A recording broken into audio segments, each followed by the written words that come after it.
Welcome, broadcasting to the entirety of the Super Smash Bros. Community. This is Beyond the Metagame. I'm your host, Peon, this week live from the podiatrist's office. I'm joined, as always, by wonderful co-host, AV. AV, how's it going, big boy? It's going pretty well. I think I stepped forward on the right foot today, so... You know, actually, I like no joke. I think I kind of said that at random, to be honest. But I need to go to the podiatrist. Like my foot has been swollen for like a year and a half. I don't know why. Yeah, that is not good. Yeah, is one foot a whole size bigger than the other one? Did you have to get like custom shoes? Yeah. And gingers in a shoe store always already get weird looks. It's like we get like some terrible clown affiliations. And now that I have these. No. You don't speak on my behalf. I'm the ginger here, AV. You can go with me to your local Foot Locker, and you'll see. Plain as day, people give me these evil looks. All right, I will next time because this sounds strangely specific, and I'd like some other of our fellow redheads in the community to corroborate this because this sounds way out of left field. Oh man! Speaking of redheads, there's lots of redheads all around the world. And speaking of the world, we got some new countries, AV. So I want to do a little bit of a backstory because we got Turkey on the map. That's right, we got Turkey on the map, and that is thanks to a secret mission performed by Discord community member Carpet. Now, Carpet, he told us, he was like, I'm going to be doing some traveling, and I want to know if I'm helping BTM invade the world, So let me know if Turkey shows up on the map. And then he goes to Turkey, and guess what? Turkey's on the map. So let's go, Carpet, helping us dominate the world. And then also, we got Chile, I suppose, if you're going to say it like not a white person. What, Chile? Chile. Yeah, there you go. Home of Zero. Yes. Our friendly, most prolific Smash 4 player. Yes. I wonder how connected to his Chilean roots he is, because I know people talk about it a lot, but I'd like to see him go into that a little more. But he probably has on some 12 midnight late night stream. I'm sure. You gotta dig up those VODs. No, I've heard a lot about his backstory. Like he had like very humble beginnings, as far as I'm aware. It's pretty cool. Oh, that's really cool. But before we get into today's episode proper, I want to do some housekeeping. This week, AV, we have the BTM Face-Off number 2. That's right, our second inaugural tournament ever. And I think you need to issue a correction, AV. Yeah, I kind of do. So last week, Peon was so excited to announce the tournament that he just went ahead and said you guys are going to get eShop gift cards. That is not going to happen. I'm sorry. In fact, what we are going to do is actually a little cooler. Because we want to encourage community interaction. So the top 8 of this tournament will become BTM Discord gym leaders. Now, how does this work? This is going to be a really interesting system where once you're a gym leader, people can challenge you for your badge, and you'll stay the gym leader for an entire season. Now, people can collect all of the badges, and eventually, if they collect all of the badges from all the people who got top 8 in the first BTM tournament of the season, they will get a shot to challenge the Elite Four. So how's that going to work, Peon? Yeah, for the first season, the Elite Four is going to be just you and I. So I guess it'll be the Elite 2. I'll have to rename it. We're taking all suggestions. And basically, whichever 2 gym leaders perform the best throughout the season will also be inducted into the Elite Four for the following season. That's kind of our rough outline. It is open to change, but that's what you're fighting for. You're fighting for a place, or you're fighting for status. The reason we're not going to be doing the eShop gift cards like we did for the last tournament is because it just encourages people that don't even listen to the podcast just to come and sharks the tournament and just get $20. So it's like last time, most of our top 8, I don't even think listened to the show. They just heard about the tournament, heard there was money on the line, and just came and swiped it. So that was kind of our fault. We walked into it. I don't blame them. I think that was a great play by them. But we think this will be better for the community in totality.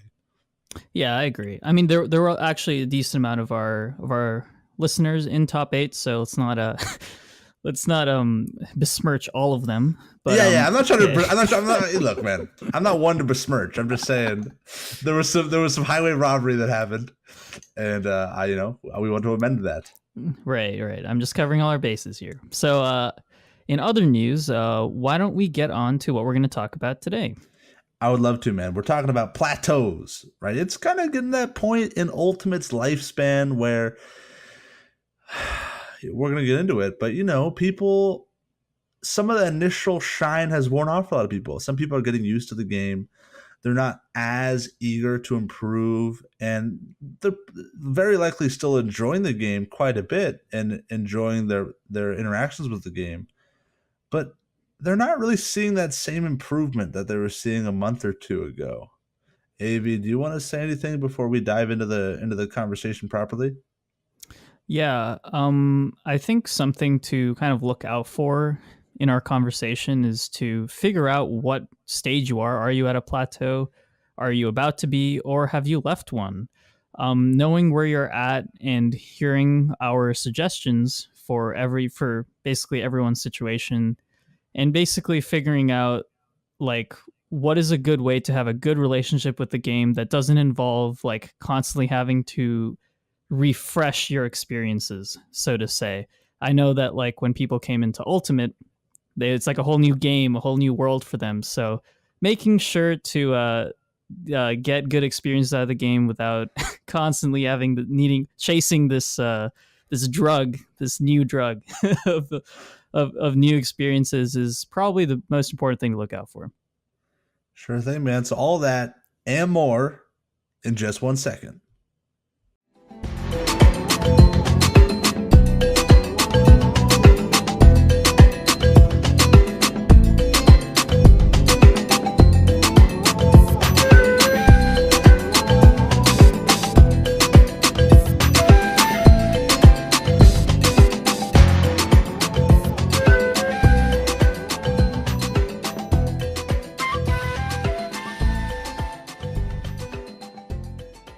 Welcome back to Beyond the Metagame. This week, AV and I are here to talk to you guys about plateaus.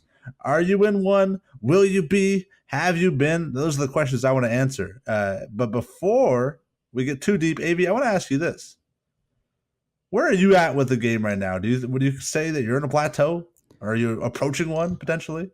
It's interesting because that was half of the motivation for why I wanted to do this episode. I feel as if like I'm starting to hit a boundary of all of the tech that I've learned for my character and in the game, and it's definitely leveling out to be more of like I need to start just working on my fundamentals again with the same like improvement arc that was there in the last game. It's definitely leveling out. Like the improvement, we're not like receiving those like rapid spikes of improvement anymore. The dopamine from from like basically learning and nailing down a bunch of new things is fading quickly. So I realized that we should kind of check in to make sure that we have a good path forward for improvement. Yeah, no, I think that's fair. And I like how you kind of touched on the fact that when the game first came out, even labbing things, even like just sitting in the lab and trying to figure things out was fun for me just because there was so much polish on the game. It was so new. It was like a honeymoon, period with the game. And I'd be playing and even just labbing really boring combos repetitively was very exciting. It was like, what if I'm doing this before anybody else? Like, what if I'm on the verge of discovering something amazing for this character? Right. And it felt almost like we were, I don't know, like Lewis and Clark seeing the American countryside for the first time and like and journaling it. Like, this is what we saw. These are these awesome sights to behold. And it was very exciting. And now when I do those same exercises, well, they feel just like that, exercises. It feels like work when I go into the lab and try to figure things out with a new character or even perfect some things with the characters I've been playing. And that's kind of an inevitability with games and competitions is the fun part is competing, but the actual dirty part, the part that separates the average players from the champions, the work, the drills. That stuff isn't necessarily that fun when you really think about it. And I've gotten to that point where the work really feels like work now. Yeah, I don't know if I'm exactly there yet, but I can see myself definitely getting there. There's a lot of things with my character that I still have to figure out, so I can still kind of hit a few dopamine pockets here and there if I want them. Dopamine pockets?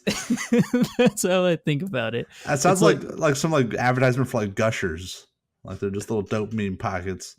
that's very very like a very apt way to describe gushers, but is I think that there's still a few things for me to kind of cash in on and learn, but I'm starting to hit that point where it seems like either my ability as a player, my fundamentals are starting to hold me back, and or my character tier is starting to hold me back, or my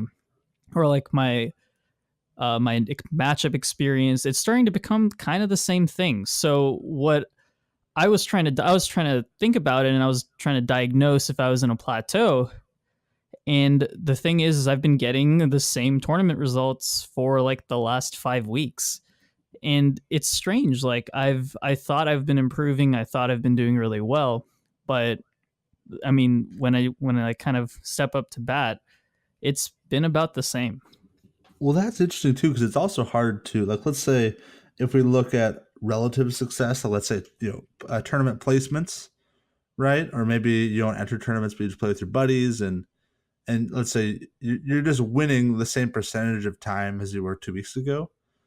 That's also hard to truly compare because it's like your competition's also improving, right? And that's something I think we should talk about. Maybe like, how do you know whether you're not improving or if everybody else around you is improving at an equal or greater rate?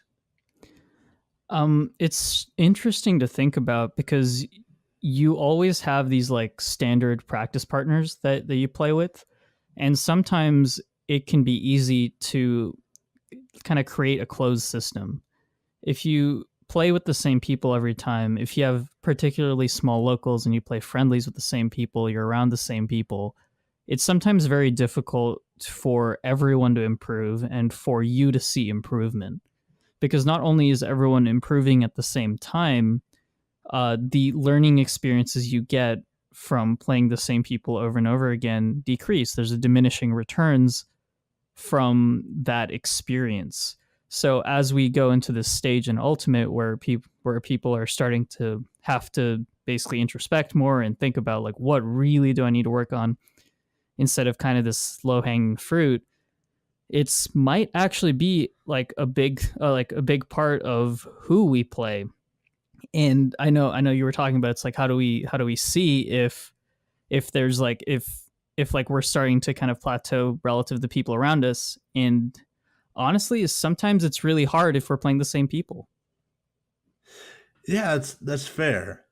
That's fair. I think if you do play the same people, there really is no way to tell if you're plateauing. I think that the solution to that is to vary your competition, right? That's like the only way that you can truly understand better your relative improvement is if you don't play the same people that often, right?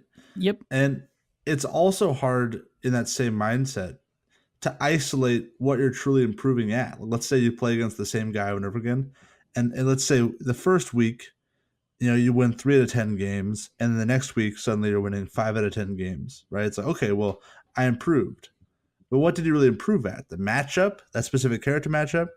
Have you just understood that person's play style better, or have your fundamentals and game sense and control with your character improved at such a rate to where you're now even with the other player? It's hard to isolate these things. I think it's our job as competitors to try to build a framework for this stuff.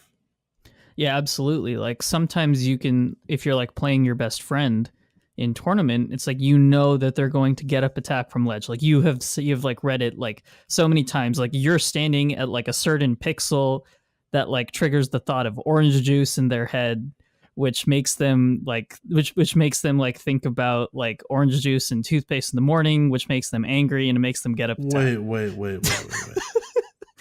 Like there's obviously what are you talking about? Orange juice? yeah. Have you never had orange juice after brushing your teeth? No, clearly that's not the confusing part of this, Davey. The confusing part of this is why are you talking about that? I was trying to like have some like abstract representation of the fact that you know this person so well that like you know they're gonna get up attack, and oh, sure, okay, okay, yeah.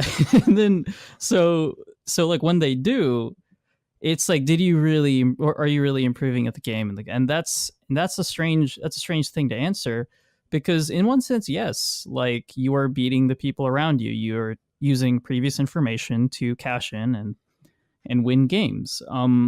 Although, are you improving at large? Are you improving? Are you going to be a better player at majors?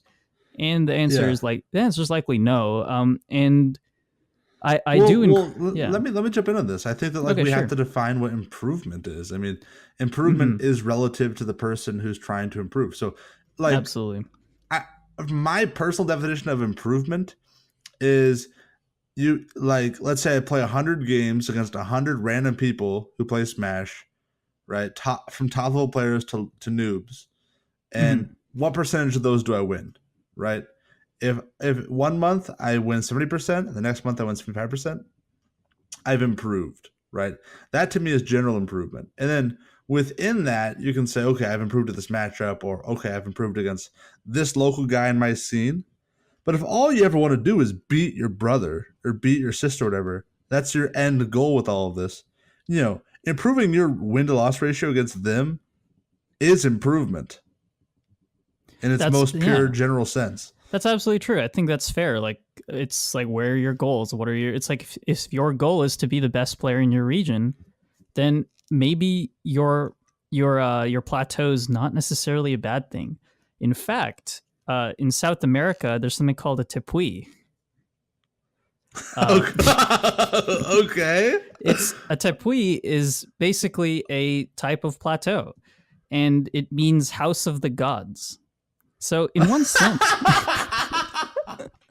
a tepuy. It's this. I believe they're located near Brazil and Guyana, and the idea is that like your plateau may be a tepuy. It's like, it's not necessarily you are now in the house of the gods. You're now at like have reached success, and if that's your thing, then that's like, it's like we could be looking at this wrong, right? Well, I suppose, but what? Okay, so you've got me. The plateau could also be a tepuy, which is the house of the gods. How does that relate back to Smash, though? How could that be good for somebody? No, I'm saying that, like, it's like, let's just say you finally beat your brother. You're consistently beating your brother. You're plateaued. Like, you've reached your thing. It's like, you're because there's no new height to aspire to. You've already reached your end goal. Right, but it's not necessarily a bad thing. Like, you've reached the point of success. You've accomplished your goals, and it's like, should we look down on people that don't really need or want to set more goals? Well, that's a really interesting point, because I mean, even look at like life in general. Like, think about, certain people have this attitude, and I think I'm kind of like this, so consider this self-deprecating. But there's certain people that the moment they accomplish something, they're on to the next thing. They're never content with what they have. Right. And I think specifically American culture really values that. It's like, oh, wow, he's very industrious, or he's very much entrepreneurial. Like, he really wants to aspire for greatness. That's such a, like, we definitely romanticize that quality. But the truth is a lot that, being discontent all of the time isn't always a positive thing. And some people get looked down upon for having very simple lifestyles that make them happy. Maybe they live by themselves, they have a cat, they're kind of loners, but that's genuinely all they want, right? And that's not necessarily a bad thing. I think if you have your greatest aspiration already, why aspire for more? Yeah, it's strange because it's always a situation where it's like ignorance is bliss, right? If you don't know any better, if you don't want to, if you don't like understand the scope outside of your like your beautiful bubble, you are happier than probably most people in the world, and that's kind of But the I don't crazy even know. thought. I don't even believe that it's ignorance. I believe that people can be like, "Oh yeah, that's great for those people," but I don't really need that. I think it's like acceptance more so than Right. ignorance. Right. Yeah, maybe I should reword that because like I mean, it's just easy to look at it that way. Like it's easy for someone who thinks differently to look at it that way. So I absolutely agree because I'm like also someone who's like never satisfied. But the thing is that when it's like when I go to my locals, I'll see people who are like this but are extremely unproductive with it. Like they'll be consistently like talking down on themselves. They'll be consistently like raging and talking about the fact that they're not as good as they should be. They're not as good as they can be. They're never happy with how they place. They can never pat themselves on the back. And I think there's like a nice, healthy like middle ground between having too much expectations of yourself and having like very minor expectations. Right. Well, I will say this: desire certainly does not correlate with the ability to burst and break through plateaus. Desire alone doesn't get you anywhere. There's a lot of people, both in life and in Smash, that want to progress, that want to improve, right? Yeah. But they don't take the necessary steps to do so. You know, I see a lot of players in Smash, a lot of like, specifically mid-level players or even newer players that have made a lot of initial progress and then kind of are stuck. They don't know how to get to the next step that they have in front of them. And I see a lot of people, you know, really truly want it, but whether they don't know how to or for whatever reason, they don't take the necessary steps in order to improve. And AV, I kind of want to start talking productivity. You know, how do you suggest people, these people that desperately want to improve but just haven't been able to for whatever reason, how do you get them on the right track? How do we get them started towards growth? Yeah. So here's the thing. First of all, if you're looking at it like a plateau, there is no going up, right? Like that concept has already you've already peaked. So you got to actually start thinking about it in a completely different way. Cuz getting out of a plateau involves a burst. It involves explosive change.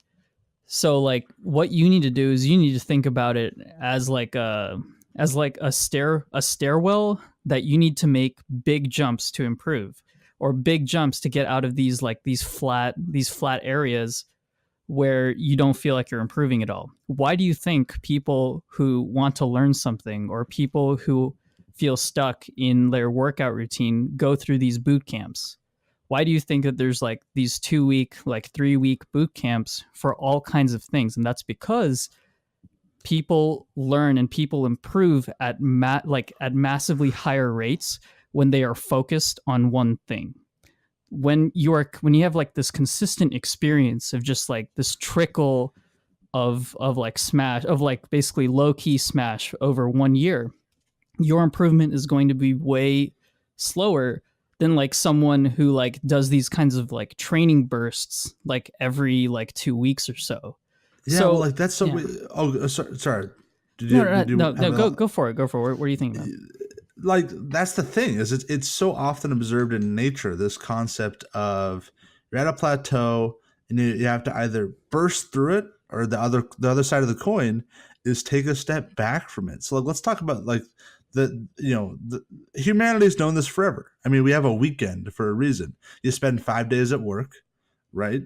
Yeah, And by that Friday, or at school, right? By Friday, every student, every employee knows that Friday afternoon they are done. They are no longer improving. They are no longer moving up. They are probably on some sort of downward spiral and taking either a vacation, a weekend. Where were we this week, AB? We were in a we're at the podiatrist's office. yeah, you could take a flight to the podiatrist's office, right? Let's say a weekend, you just go whatever, hang out with your family, and you rejuvenate, and you come back with a fresh mind. I think that that both blasting through a plateau and putting it on pause and reapproaching it with a more rejuvenated mind are both beautiful ways to go about it.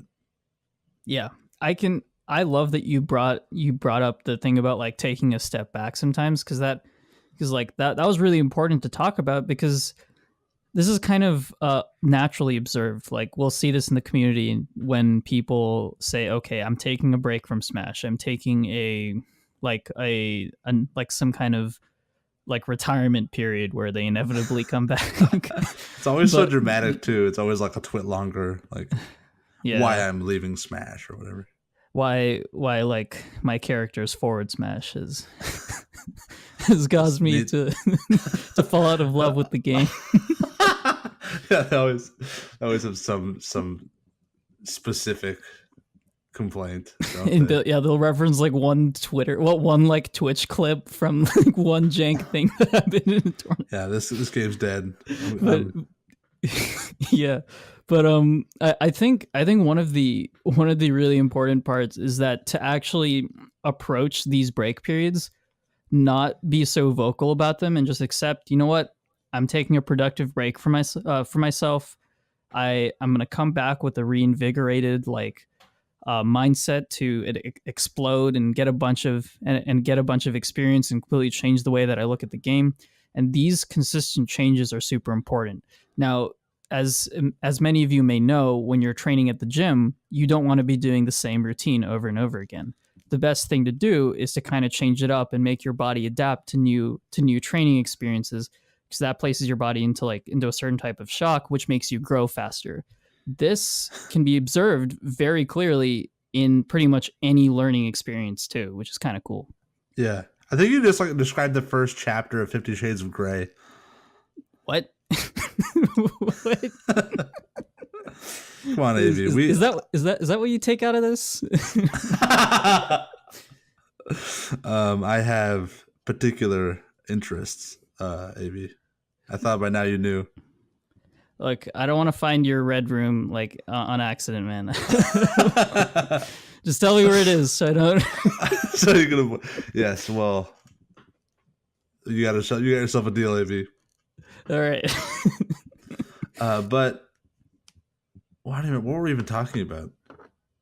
I'm sorry. Okay, so we were basically talking about the fact that you need to shock up your training regimen. You need to take breaks and then make explosive changes. The thing is, and if you're not someone who can make these explosive changes all the time, get people to do it for you. Like get people to kind of give you ideas of ways that you can change things. You have your friends for a reason, so actually leaning on your friends to kind of help out like the way that you train is actually something that is also wildly underrated. Yeah, I love that. So let's provide some solutions for people that are plateauing, both like taking a step back and blasting through the plateau aggressively, offensively. So, taking a step back is kind of self-explanatory. Go play a different game. Go make a lanyard. I don't know. Go connect with nature. Go learn how to make a steak or something. Whatever. Just take up some other interest, perfect some skill, have fun, go on a hike. There's a lot to do in this world beyond just play Smash, right? And then when you come back to Smash with a fresh mind, you'll be better for it, right? But people kind of get that. I think people have heard us talk about that concept before. Mm-hmm. But let's talk about aggressively blasting through the plateau. And I like how you pointed out earlier, it isn't always upwards. You can't really climb up a plateau, right? Yeah. And to me, I love that image because it kind of indicates like we have to look horizontally. Sometimes, let's say you've been playing one character, you're like a Pac-Man specialist, and you feel like you can't improve with Pac-Man. You just can't do it. You've been losing to the same people week in, week out. Learn a new character. Go to a different local. Drive an hour farther and just play with new people. Play with new partners online.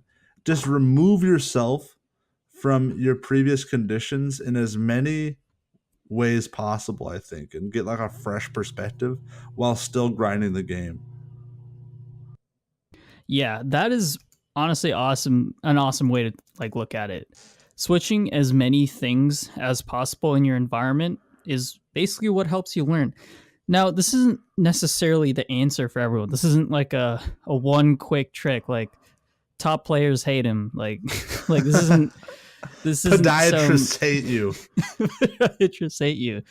Like you're not going to immediately become better from completely switching everything. Like becoming like a Wii Fit main that plays like with a pro controller instead of a GameCube controller with completely new settings at a local 3 hours away from you. Like there is like there's like a limit. Like you have to. There's a way to be productive about this. So like I feel like this is like the girl that like changes her haircut. Like she's like, new color, new me. I'm going from red to pink, and I'm getting bangs. And to they be have this fair, like rebirth. To be fair, I like that the rebirth with the new haircut and new the new hairdo. That's like pretty transformational. So, no, let me make it clear. I am not dogging on this concept at all. I'm just saying that's kind of what we're advocating for. right. Exactly. Yeah. But we're not advocating like basically going from just like one end of the earth to the complete other end. Like it's just basically saying there's productive ways to make small changes to your game that aren't necessarily like the craziest things that you can train for. Like I really liked what you said about going to a local that's a little further away.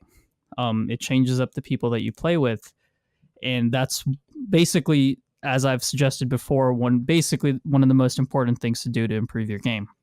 And you don't have to do anything. Like it's just you're still playing the same amount of time, you're playing the same game, but you're improving at a faster rate because you have to think more, you have to make more adjustments, and you have to like kind of go back into this tournament situation where you have to figure someone out. There's also like a lot of people that don't go to tournaments to listen to BTM, and for those people it's like find new online people to play with. Join a Discord server, play with some new people that play characters you're not familiar with. Go to like the Rob Discord and challenge all the Robs. Like there's a lot of ways to mix up your playing habits, even if you're not like a very active tournament competitor. Yep, absolutely. And I'd say the final way, outside of just like doing like a Rocky montage and aggressively playing the game more, because that always works. Like just playing the game 3 times as much will. The eye of the tiger with the thrill of the. What Amy's trying to tell you is you need to drink raw eggs. Yes, raw eggs and just plain coffee grounds. Just snort plain coffee grounds. Drink raw eggs. And I feel like when like half of our listenership tragically dies of salmonella, there'll be blood on our hands, Abhi. I feel like we should clarify here. Oh, you have to eat a whole stick of butter beforehand so that it just absorbs the salmonella, because that's how it works. Is that really a thing? No, it's not. Okay. Now we're gonna have like heart attack salmonella victims. Wow. No, but there is one other way to improve, and it's probably the hardest one, and that's changing your mentality. We've talked about this a lot. We've talked about reforming your mind, reformatting the way that you think. And that is, in my opinion, one of the strongest ways to get out of a plateau, because often it kind of removes the concept altogether. And a lot of the time, concepts or like conceptual roadblocks can be the thing that's in our way for improvement. So, and getting rid of these roadblocks by basically adopting a more productive mindset can automatically incorporate these character gameplay and then like training partner switches, because you understand what you need to be more productive and to improve. Now, doing this is obviously way harder than it seems, and it's easier to talk about it than to actually do it. But I kind of want to talk about that. Like, Peon, what is one way that you've been able to change your mentality in your Smash career, or have you always just had like the best mentality ever? No. I still don't think I have the best mentality ever. I mean, I think I have an above average mentality, but I think that I still have things to work on too. I think we all do. I think that no one ever masters this. I think like even a concept as individual as getting out of a plateau. Um, for me, in terms of like shaking my mentality and trying to reevaluate the game, it always comes down to what motivates me. Why am I doing this? Why am I trying to improve at this game? It's very meta. I mean, we are called beyond the meta game. And I think very introspectively, like, what's going on here? What is my purpose? And upon reevaluation, I think, okay, well, this is what I want to do. I want to become the best player in my region, we'll say. And how do I get there? If I feel like I'm not making strides with one character, I will evaluate. Is this character my problem? Is my attitude the problem? It's a pretty individual basis upon like mindset reevaluation, but it always comes down to my motivations at the end of the day. What am I doing, and how do I get there? That is absolutely true. Like understanding what your goals are and understanding what kind of gets you up in the morning or what gets you to training room or gets you into quick play to grind those elite smash characters out. So sometimes a change in mentality is brought on by a change in goals, which is a really interesting thing. I mean, sometimes it's really easy for us to set unreachable goals or even unreasonable goals that don't really align with our what we actually want. And it's like a lot of the time just like socially, like some like socially good goals, like let's just say like getting on your region's power ranking. That's something that comes with a lot of like social importance. There's a lot of like meaning behind getting on a power ranking. So there's like it's not just something that people will choose to set as their goal. It's something that is nearly every competitive Smash player's goal. So like trying to distance yourself from things that feel like socially necessary or that you feel socially obligated to kind of strive toward sometimes even will get you there faster. Well, that's kind of the thing with plateaus is, I mean, when it comes down to it, a plateau is just you're either unable to reach your goal for an extended amount of time, or you just haven't set a reasonable enough goal. So it's either, when you find yourself at a plateau, it's like, okay, what goals have I laid out, and am I failing to reach them based on my own actions, or are my goals themselves the problem? Were they unachievable in the first place? And if you find yourself in a plateau, I would prompt you to do this. Find out what your goal is and outline the steps to get there. Let's say like you're talking about, AB, with your region's power rankings. Let's say, you've wanted to be on your PR for a while and you find yourself as like a fringe kind of a player or even like a lower level player, and you feel like there's a big gap between you and, let's say, the lowest ranked player on the PR. There's steps to get there. Fight the PR players, go to their house, bring them chili, make them a homemade chili, bring it to their house and say, hey, here's some nutrition, right? Let's play some games for 3 hours and expose me and coach me and teach me what I'm doing wrong.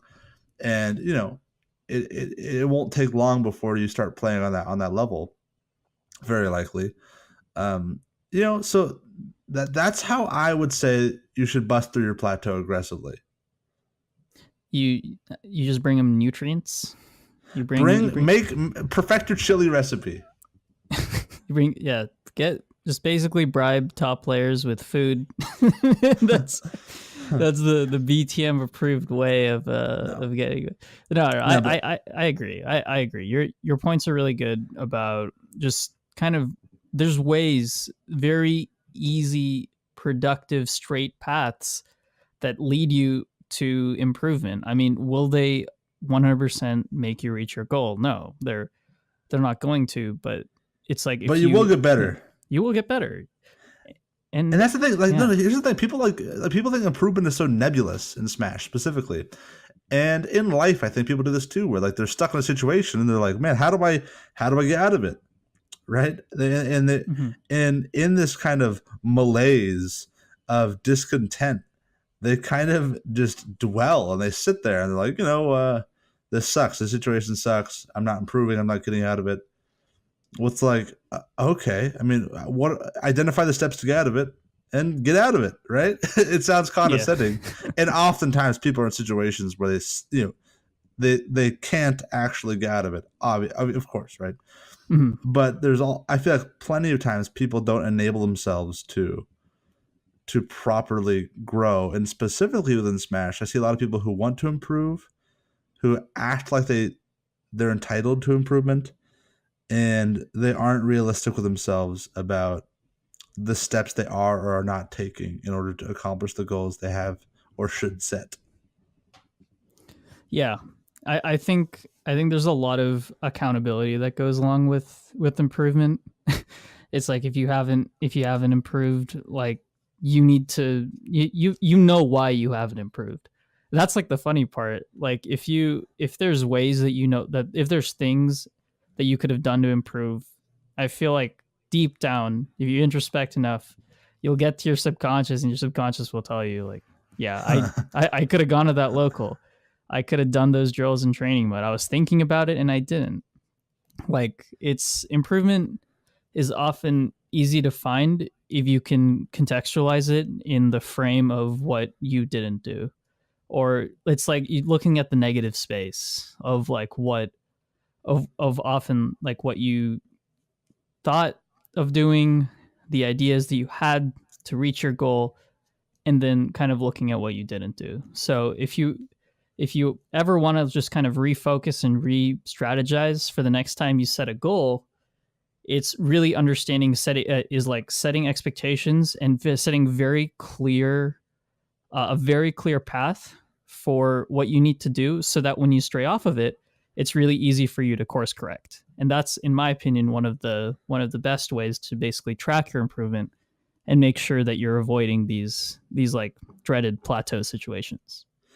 Yeah, yeah, and that's a great way of putting it. Like tracking your improvements is so important because, like, let's say initially something was working for you. Maybe like you find this like training partner who's just like he's your perfect match. He's the ketchup to your mustard. He's the peanut butter to your jelly, and he just completes you in every way, or she, and they just expose you. They make you improve, and you really enjoy it for a while. But then maybe 6 months later, that same sort of improvement isn't happening, right? And if you're not cognizant of that, it can bite you. It's like people, they lose weight, and their method's working great for them at first, but then as they decrease in weight and they've lost fat, well, suddenly their metabolism's also gone down too.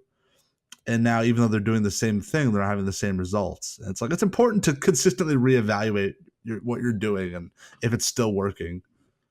Yeah, exactly. And I think we've kind of given a lot of really good suggestions here. So to kind of wrap it up, like what would you say is the 3-step plan or the 5-step plan to getting out of the plateau? Oh, okay. First of all, identify if you're in a plateau.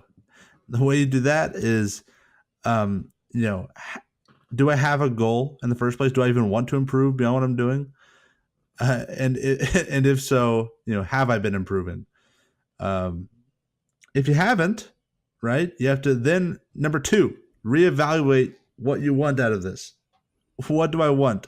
And step three is to lay a plan forward that would guarantee improvement, right?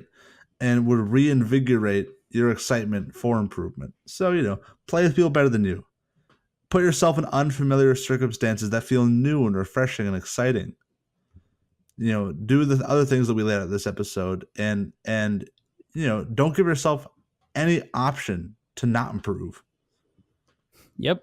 And a daily reminder that your brain will grow way more when you're feeling uncomfortable as when you feel comfortable. So understand that making yourself uncomfortable and feeling uncomfortable sometimes is not bad. Well, That Abby, is, maybe you should come into my red room then. I'll give you the old Sasha Grey. No. What's his name? Sasha Gray's somebody else. Oh no. No, Chris, no. Christian Grey, dude. Christian Grey is what I said the whole time. Christian Grey. Anyways, this week we have some questions from our Discord community. If you want to ask AV and I questions, well, join our Discord community and we'll answer them.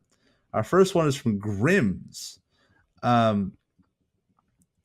Last week, Generic asked us what we do, before tournaments to prepare. Grims asks, in reference to that question, what are your night before tournament rituals? I know. Do you ever hang out with Christian Grey? No, that's not part of it. What do you guys do to hone your focus without overexhausting yourself for the next day's performance? And what do you guys do to like relieve the jitters?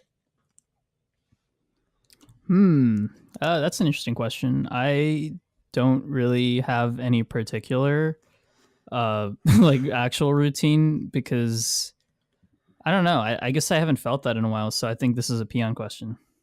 Yeah, well, I'll go back to Genesis AV when we were at Genesis 6, and I made it past my wave 1 pools, and I had the second day of competing the next day, and I stayed up late practicing with you and with some other friends to really work on my matchups the next day.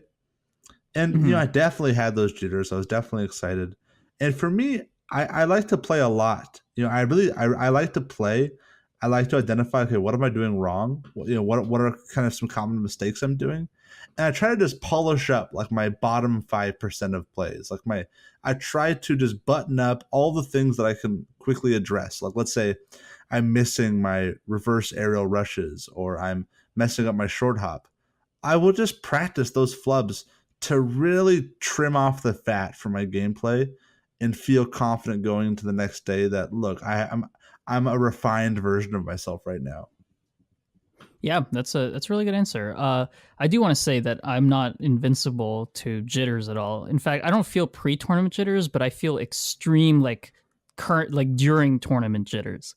So like I get super like anxious and nervous like during tournaments and especially after like really intense games. So that's really where I feel the majority of my of those nervous feelings, and I find that the way that I kind of avoid this is more of like preparation. A lot of the time I'll find that if I've fueled correctly, if I've drank a lot of water, and if I've eaten the right things and gotten the right amount of sleep, all of this usually gets neutralized. So sometimes it's as easy as just making sure that your body's in the state of equilibrium and so that it can perform under pressure. Cool. Yeah. So moving on to the next question. Bebron asks, not sure if you guys have been asked this before, but do you play any other fighting games? Do you feel like learning the fundamentals of any more traditional fighting games can help you improve your Smash game, or could it hinder you?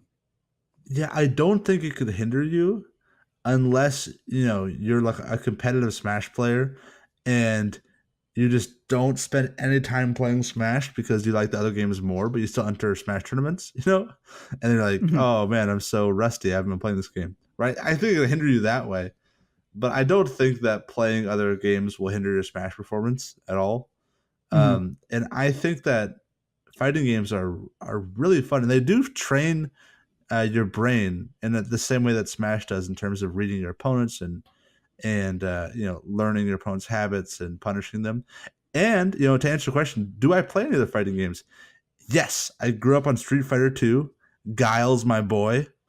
His Sonic Boom, and I also love the Mortal Kombat series. I played some Street Fighter 5. I played Rivals of Aether, and I also mess around with DBZ or Dragon Ball Fighter Z. Dragon Ball Fighters. I don't know why I'm saying Fighter Z. And actually, how do you say that game? Now I have no clue. I've heard both. Is it DBZF? Is it DBFZ? Say whatever you want, dude. I don't know. All right, the one with Goku in it. I played that one. I really liked that game as well, believe it or not, even though I don't know its name. But yeah, no, I love fighting games. What about you, Abhi? Yeah, so I'm similar, maybe not as many fighting games. I've played Injustice. Injustice is really cool. I didn't play a ton of that, but I played enough. I've played Guilty Gear. I like Raven a lot from Guilty Gear. He's kind of an edgy character. He's super Oh, there dope. we go. Wait, And then give me like your top 3 favorite characters from fighting games that aren't Smash. um, so that's kind of crazy. Dalsim got that Indian representation from Street Fighter. Nice. Yoga Fire. We got, I think Scorpion from Mortal Kombat's really dope. Oh, nice. Yeah, I think, and then finally, I think, what was it, Deathstroke from Injustice is super cool. I think he's super cool. I know I know you put me kind of on the spot. I'd probably have like a more fleshed out answer, but like just from gut feeling, those are my my picks. In Street Fighter 4 actually I did play a lot of Ryu, so those are my fighting games. So I gotta go with Sub-Zero from Mortal Kombat. I love him. I love that he's like an ice guy. And my brother always liked Scorpion, so we were like the bros. Yeah. And Guile from Street Fighter, I already said. And then I love Crag from Rivals of Aether. Crag is awesome. He's a rock beetle. I love him. Yeah, Crag's really cool. I'll agree. I think Rivals of Aether is such an underrated game, so definitely check it out if you're a Smash fan. It might feel weird to you, but you'll at least appreciate Rivals of Aether. So yeah, sure thing. Yeah, you want to fire up the next question? Yes. So Westchester asks, how do you balance around fighting opponents of different skill levels, finding your own flaws, correcting your flaws, and practicing new stuff? For example, if I get stomped by AV or Peon, it can help me find my mistakes. But I can't practice correcting them in that kind of fight to the death cage match. And on the flip side, how can you make the most of your practice when you are the one who's doing the stomping? This is such a good question, and it's really hard. Like we could probably do an entire episode on this, honestly. And the crazy part about this question is that a lot of time, like during like the stomping, or if you're getting stomped, it's hard to kind of analyze this and say, hey, like I need to like introspect really quick and analyze that I'm getting stomped, so I need to completely switch the way that I'm thinking. So you got to kind of prepare when you're going into like training sessions with people that are better than you or that you're better than, and understand a game plan going in, which is really huge. Just kind of framing your mind before you play someone who's at a different skill level than you. My recommendation, I'll give half of the answer, and maybe I'll let Peon give the other half, is when you're getting beat up and you're playing someone that's super good. My thing that I focus on is getting reads. So here's the thing. If I'm playing against an amazing player and I can start to notice habits or start to call them out on some things, it's going to be way cooler, because they're going to do a lot more to like hide those habits. They're going to do a lot more to kind of switch things up.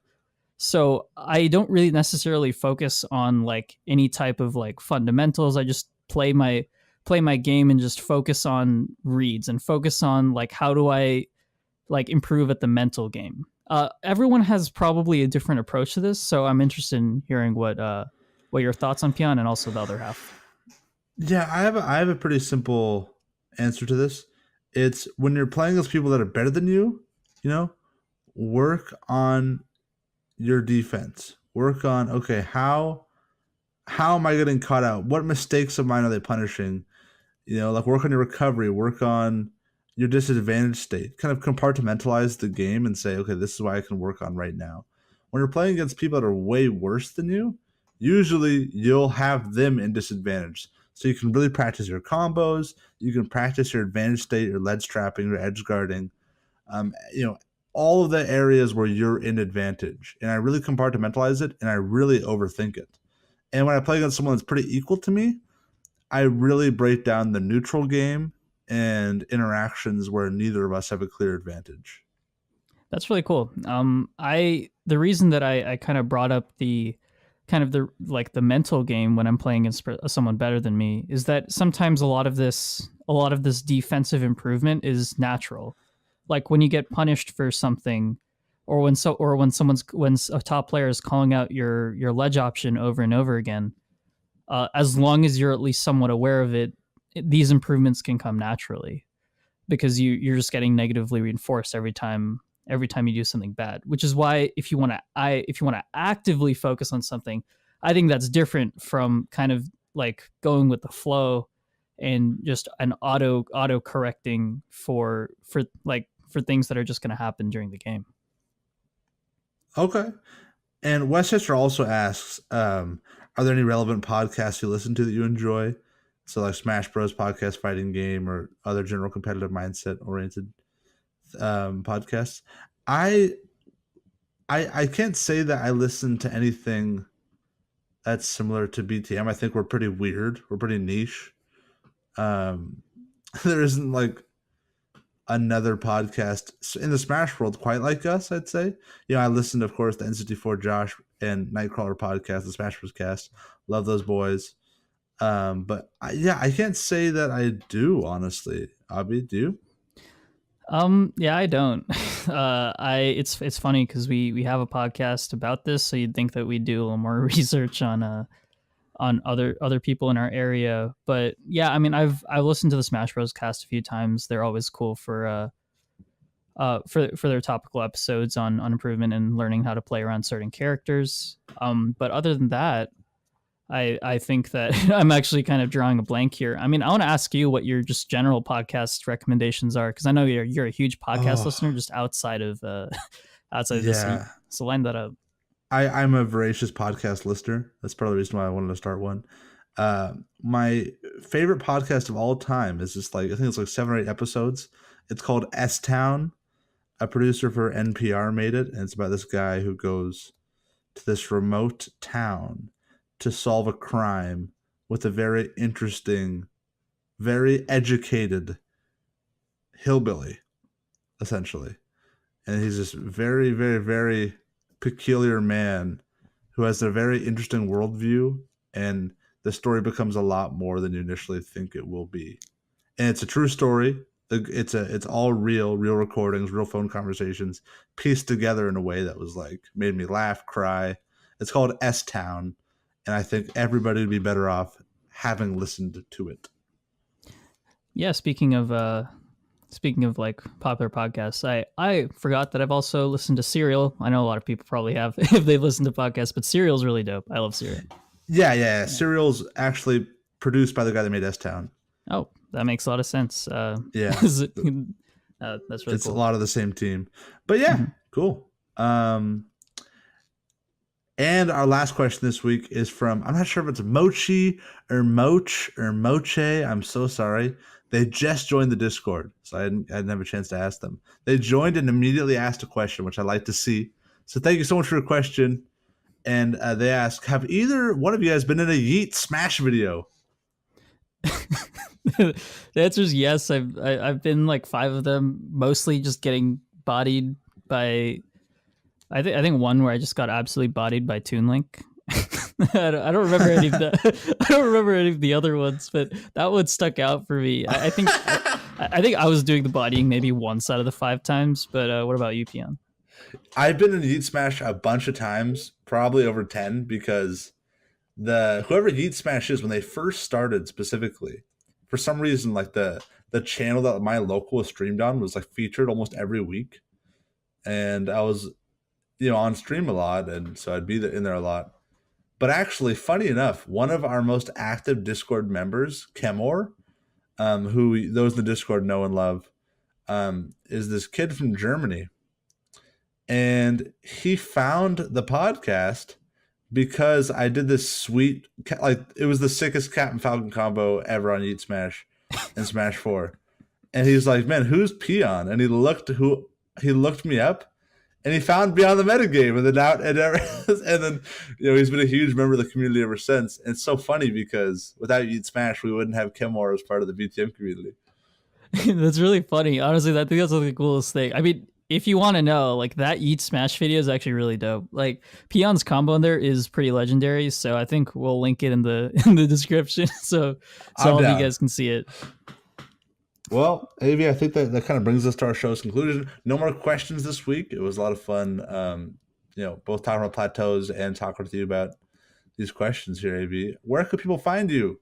People can find me on Twitter at A Vaidyanatha. That's A plus my long Indian last name. And so where can people find you, Peon? They can find me, of course, at Peon_GCE. That's Peon_GCE for all of you professors.